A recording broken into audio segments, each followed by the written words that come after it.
look at the New England Patriots here. They've turned the inside of their stadium or whatever with this whole pride flag. And XXY, don't go back, let me read it. XXY says, Patriots, like the NFL in general, can't be bothered to utter so much as a word on behalf of female athletes. Powerful sports institutions turn a blind eye, but never miss a chance to signal their virtue. And what she's talking about and what they're talking about is that you have men and boys all over the country in these high school sports. The New York Post did a great story, a big, long takedown and showing all these different states where boys are competing against girls and high school athletes. I think right now we got going on in Oregon and California and another one of these woke states, these state championships in track and field, and these gender dysphoric men are running around competing against little girls. And you would think this is where the National Football League and the NBA and Major League Baseball and the WNBA would be loud and proud about, hey, protect these spaces for women. People with XY chromosomes. We have leagues for you to compete in. We have spaces for you to compete athletically. There's no reason for you to be jumping over into the XX space to be competing. We have girls and boys sports. What's the problem with that? If anybody knows the physical advantages that men hold over women and people with XY chromosomes hold over XX chromosome people, and I believe I have that right. Women are XX. Help me out. This is why TJ's here. Yes. To improve the IQ of myself and the show. But anyway, I know I'm right about this. And so we have these designations and leagues, and nobody knows better than men. And this is a lesson you should learn, and boys, at a very young age. For me, and I don't even know, do they still play dodgeball in grade school and recess and things? Do they still play kickball and all that? Because I was a terrorist as a kid as it relates to dodgeball and kickball. If there was a kickball and dodgeball All-American team, I would have been first team All-American. I was a big old kid. I was super athletic, particularly as big as I was, and it was damn near illegal for me to play against girls because I could hurt them. I hate to say this, but we played co-ed kickball as kids. And I'm telling you, this is in, I forget Tara's last name, but I believe this is in 4th or 5th grade.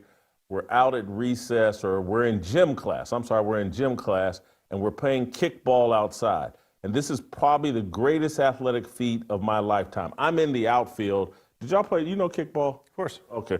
I didn't know if they aged it out. But anyway, I'm out in the outfield. The ball comes to me, and Tara is rounding third, headed for home, and I'm way out in the outfield. And I'm talking about, I laced the ball, took her legs out as she's trying to cross. She hits her head on the concrete. It was dangerous. And they're like, hey, man, we can't let Whitlock play kickball with the girls anymore. He's too good and he's dangerous. You should all learn this. And we all do. It's like, well, I'm a boy. She's a girl. We shouldn't be competing against each other. It's dangerous. But men in these male leagues, silent on all of this. And this conversation as it relates to the National Football League and all the messaging that put out, the NFL is gay, football is gay. And Dez Bryant reacted to this. Dez Bryant, the former Cowboys wide receiver, former NFL wide receiver.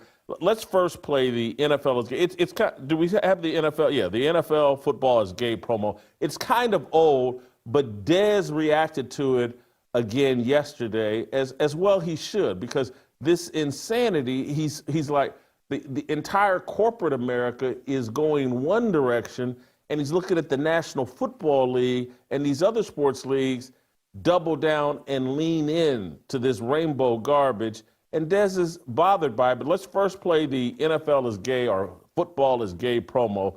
Play the clip.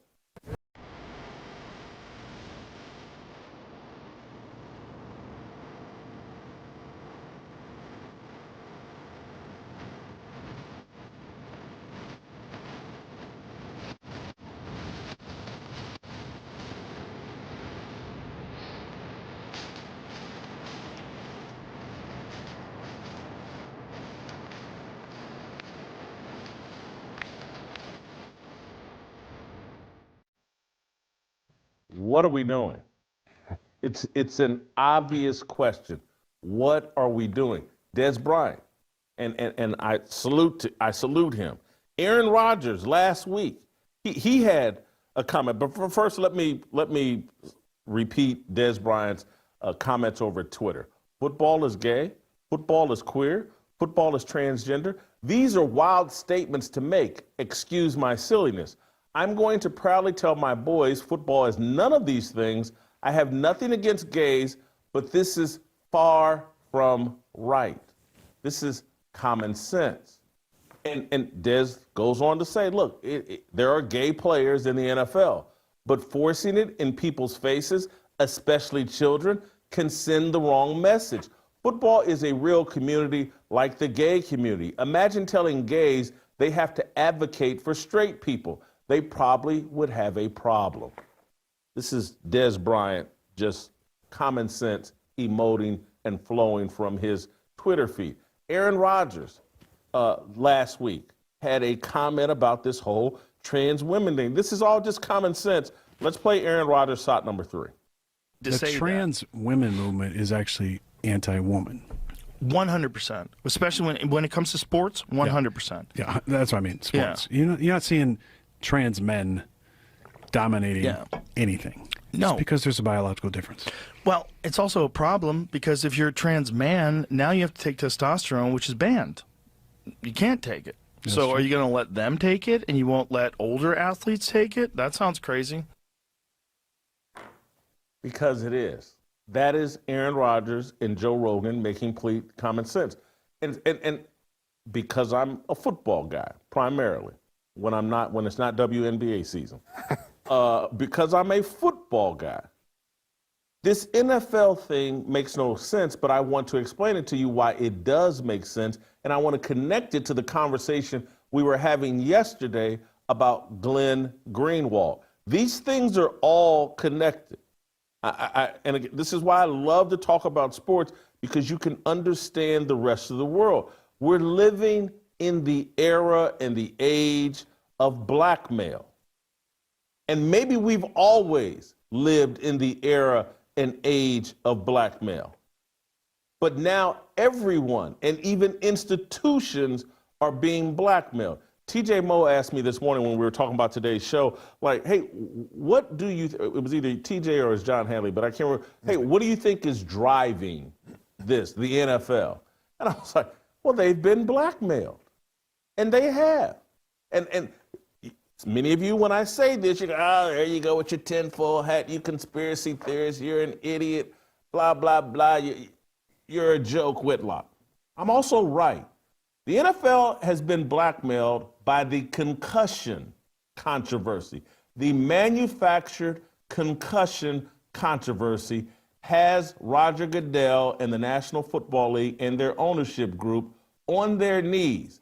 The mainstream legacy media drove this concussion narrative and focused all this attention on head injuries in the National Football League as a way of pressuring the NFL, which is the leader of all American sports, which is the tastemaker for all of American sports, which everybody plays follow the leader as it relates to the NFL. And so if they can leverage the NFL to adopt all the woke, leftist, Marxist agenda and messaging, how can we get the NFL on board with Black Lives Matter? How can we get the NFL on board with the LGBTQIA plus silent P alphabet mafia?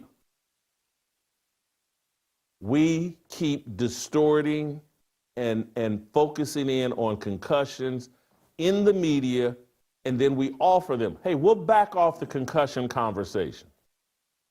We know we've created and manufactured this whole deal. We'll back off of it if you'll hop on board with the BLM, LGBTQIA plus silent P alphabet mafia. And that's what has happened.